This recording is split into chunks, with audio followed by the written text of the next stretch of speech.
देख रहे हैं भारत समाचार और मैं हूं आपके साथ नंदिनी यादव। वक्त हो गया है खबरों का, रुक कर लेते हैं खबर की ओर। खबर दिल्ली से है, जहां पर देखिए नीट पेपर लीक मामले में सुप्रीम कोर्ट में आज सुनवाई की जाएगी। बता दें कि नीट पेपर लीक मामले में सीबीआई ने दाखिल किया चार्जशीट। कहा जा रहा है कि सीबीआई ने 13 लोगों को आरोपी बनाया। अभी तक इस पूरे मामले में 13 लोगों को आरोपी अभी तक बनाया गया है। आपको बता दें कि 40 आरोपियों के गिरफ्तारी हो चुकी है। तो नीट पेपर लीक मामले में सीबीआई ने चार्जशीट दाखिल की है, जिसमें कहा जा रहा है कि सीबीआई ने 13 लोगों को आरोपी बनाया है और अभी तक इस पूरे मामले में 40 आरोपियों की गिरफ्तारी हो चुकी है।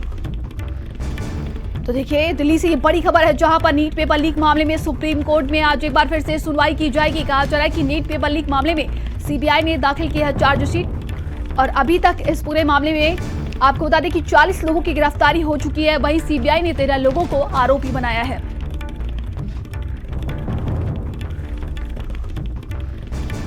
तो देखिए नीट पेपर लीक मामले में सुप्रीम कोर्ट में आज सुनवाई की जाएगी। ये बड़ी खबर दिल्ली से है। लगातार देखिए नीट पेपर लीक मामले में बात की जाए तो सुप्रीम कोर्ट में सुनवाई चल रही है और आज भी एक बार फिर से सुनवाई की जाएगी। कहा जा रहा है कि सीबीआई ने 13 लोगों को आरोपी बनाया इसमें। और इस पूरे मामले की अगर बात की जाए तो आपको बता दें कि 40 आरोपियों की गिरफ्तारी अभी तक हो चुकी है।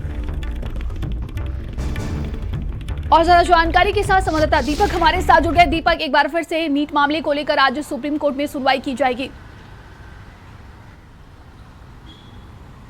जी बिल्कुल नंदी, आपको बता दें कि 4 जून को जब नीट का रिजल्ट सामने आया था, उसके बाद से ही नीट का रिजल्ट पूरे विवादों में घिर गया था और लगातार जो आरोप लगाए जा रहे थे पेपर लीक को लेकर के, तमाम एग्जाम में भ्रष्टाचार को लेकर के, उसके बाद ये विवाद इतना बढ़ गया कि मामला सुप्रीम कोर्ट जा पहुंचा। और सुप्रीम कोर्ट में अब तक 2 दिनों की सुनवाई हमने देखा था और सुप्रीम कोर्ट ने पेपर रद्द करने से साफ तौर पर इनकार कर दिया। लेकिन सीबीआई को ये जाँच सौंप दी गई थी और सीबीआई ने अब चार्जशीट दाखिल किया है और चार्जशीट में 13 लोगों को सीबीआई ने आरोपी बताया है, वहीं 40 लोगों की गिरफ्तारी की है। अन्य राज्यों से, चाहे हम बात कर ले बिहार के पटना से, उड़ीसा से, झारखंड से, तमाम जगह से अब तक 40 लोगों की गिरफ्तारी हुई है। और सीबीआई ने जो चार्जशीट दाखिल किया है उसमें तकरीबन 13 लोगों को आरोपी बताया गया है। और देखना ये होगा कि अब जब मामला सुप्रीम कोर्ट में चल रहा है, सुप्रीम कोर्ट में जब सुनवाई होगी तो उन 13 आरोपियों के लिए सुप्रीम कोर्ट क्या कुछ जो सजा का प्रावधान है वो क्या देगा। क्योंकि लगातार देखा गया है जिस तरह से नीट एग्जाम का रिजल्ट आता है उसके बाद से जो विवाद शुरू होता है, उसके बाद कानून बनाने की मांग की जाती है और कानून भी बनाया जाता है। यदि पेपर लीक होता है तो उसको 10 साल की सजा और 1 करोड़ तक के जुर्माने का प्रावधान बनाया गया है। लेकिन अब देखा जाए कि हमने बिहार में देखा था किस तरह से बिहार के पटना में पहले एग्जाम से एक दिन पहले बच्चों को एक होटल में लाया जाता है और उनको क्वेश्चन पेपर दिया जाता है, क्वेश्चन आंसर रटवाया जाता है और सुबह में वो एग्जाम देने पहुंचते हैं। उसके बाद जब रिजल्ट सामने आता है तो पहले ग्रेस मार्क पे विवाद शुरू होता है, ग्रेस मार्क के बाद से विवाद पेपर लीक का शुरू हो जाता है और पेपर लीक के बाद जो ये पूरा मामला है वो सुप्रीम कोर्ट जा पहुँचता है। और सुप्रीम कोर्ट में जाने के बाद लगातार जो स्टूडेंट थे वो एग्जाम को रद्द करने का मांग कर रहे थे कि एग्जाम को रद्द किया जाए। लेकिन सुप्रीम कोर्ट ने तमाम दलील सुनने के बाद, तमाम आरोप सुनने के बाद और दोनों पक्षों की बयानबाजी सुनने के बाद सुप्रीम कोर्ट ने परीक्षा रद्द करने से साफ इनकार कर दिया था और परीक्षा रद्द नहीं किया गया। और जिस तरह से बात करें सीबीआई की जांच की, तो इस मामले में सीबीआई अब जांच कर रही है और सभी राज्यों में जांच किया जा रहा है। जहां जहां पेपर लीक होने का जो घटना सामने आया था, जहां पे कुछ भी सुराग सामने आ रहा था, खास करके यदि हम बिहार के पटना की बात करें तो सबसे अधिक जो गिरफ्तारी हुई है वो कहीं ना कहीं बिहार से हुई है। बिहार के पटना से गिरफ्तारी की गई है और उसके बाद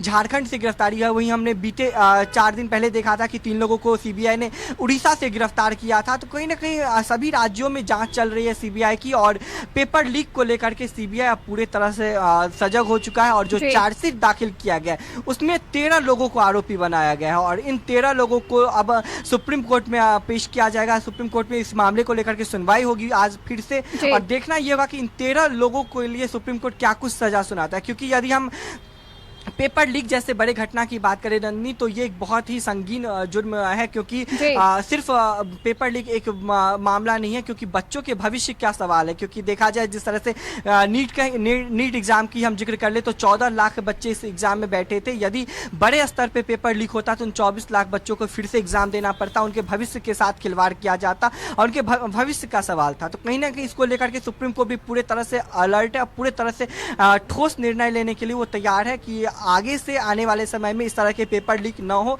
और यदि कोई जी। इस तरह के जुर्म करता है या फिर कोई पेपर लीक होने में संलग्न होता है तो उसको ठोस से ठोस कार्रवाई की जाए, उसको ठोस से ठोस सजा दी जाए। जी नंदिनी। बिल्कुल दीपक, देखिए कहा जा रहा है कि सीबीआई की तरफ से 40 आरोपियों की गिरफ्तारी हो चुकी है, 13 लोगों को आरोपी बनाया गया है, लेकिन आज देखने की वाली बात होगी कि सुप्रीम कोर्ट के द्वारा क्या कुछ फैसला सुनाया जाता है और एनटीए के द्वारा क्या कुछ इस पर बयान सामने आए हैं।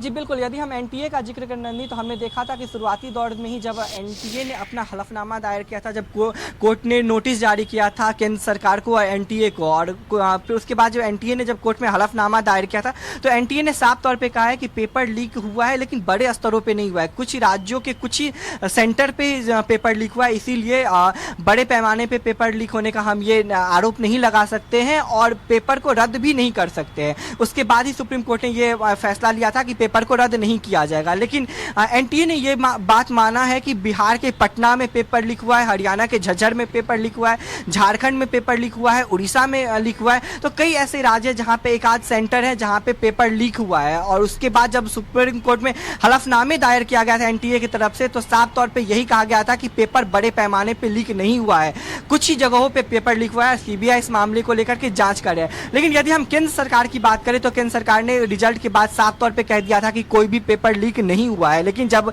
मामला तूल पकड़ता है, जब बच्चे सड़कों पे उतरते हैं, उसके बाद केंद्र सरकार को भी मानना पड़ा कि हाँ पेपर लीक हुआ है, लेकिन कुछ ही जगहों पे पेपर लीक हुआ है। उसके बाद पूरा मामला विवाद इतना बढ़ जाता है कि सुप्रीम कोर्ट में सुनवाई होती है। सुप्रीम कोर्ट में सुनवाई के दौरान हमने देखा था कि कितनी लंबी सुनवाई चली थी, तकरीबन 3 दिन लगभग अब सुनवाई हुई थी और अब आज फिर से सुनवाई होगी इस मामले को लेकर के। लेकिन जो सबसे मेन मुद्दा था कि एग्जाम को रद्द किया जाए, सुप्रीम कोर्ट में इसने साफ कर दिया कि परीक्षा को रद्द नहीं किया जाएगा और काउंसलिंग की जो प्रक्रिया है उसको भी शुरू की जाएगी। तो कहीं ना कहीं बच्चे, उन बच्चों के लिए एक खुशी की लहर है जो बच्चे पास किए हैं इस एग्जाम में और वो अब अपना पढ़ाई शुरू कर सकते हैं। लेकिन अब जो आज सुनवाई होगी वो जब सीबीआई के चार्जशीट पे आज इस मामले को लेकर के सुनवाई होगी, जब चार्जशीट में 13 लोगों को आरोपी बनाया गया है और 40 लोगों की गिरफ्तारी की गई है, तो कहीं ना कहीं अब उन 13 लोगों पे गाज गिरने वाला है नंदिनी, क्योंकि यदि पेपर लीक जैसे बड़े संगीन अपराध ये 13 लोगों पे लगाया गया है और देखना ये होगा कि इन 13 लोगों को कोर्ट से क्या कुछ सजा का प्रावधान होता है, क्योंकि